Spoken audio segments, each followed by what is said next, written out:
As we start winding down the year, it's time to start thinking about the trends for 2015. And joining us now is our extension economist, Damona Doye. And Damona, you and the team are gearing up for the annual Rural Economic Outlook Conference.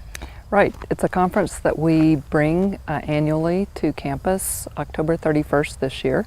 It'll be in the Alumni Center. It's an opportunity for agribusiness leaders, for ag lenders, for educators, for government officials, and others who want to get a big picture idea of what's in store for the next year. So we'll bring in specialists to talk about a variety of things. And this year there's a variety of topics and a variety of speakers. Tell us about that. A couple of speakers will address kind of macroeconomic outlook and what it means to the Oklahoma economy. So one of our keynote speakers, Michael Swanson, is with the U.S. largest ag commercial lender, Wells Fargo. He does analysis of markets and outlook, as well as looking at the energy sector.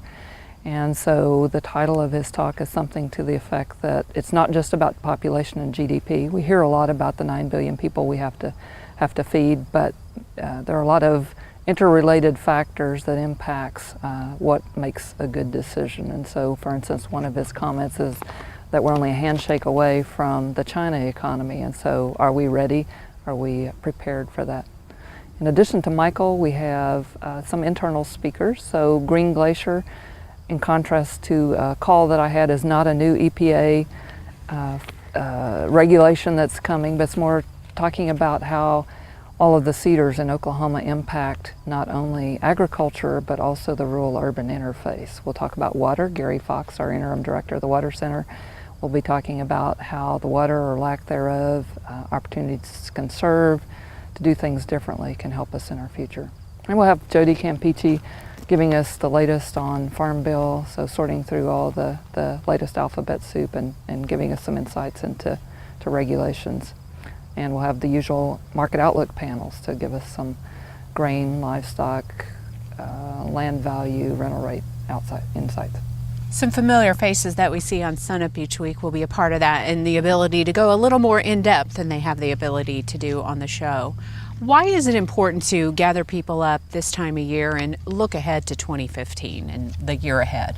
Well, everybody who wants to be a better decision maker needs to take some time, invest a little bit of time in anticipating what's coming down the pike and making sure they're ready for that. And so I think the end of the year is a great time to kind of reassess, step back from our daily activities, and try to pick the brains of people who are looking at a lot of different segments of the market and to think about how we might react to that.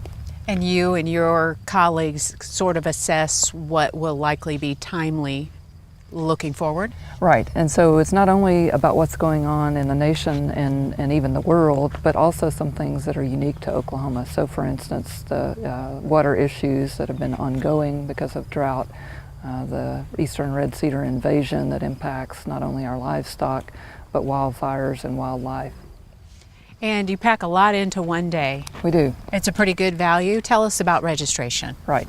For only $50, if you register in advance, you can attend the conference. And so if you send in your money or register online by October 24th, it's $50, $70 at the door.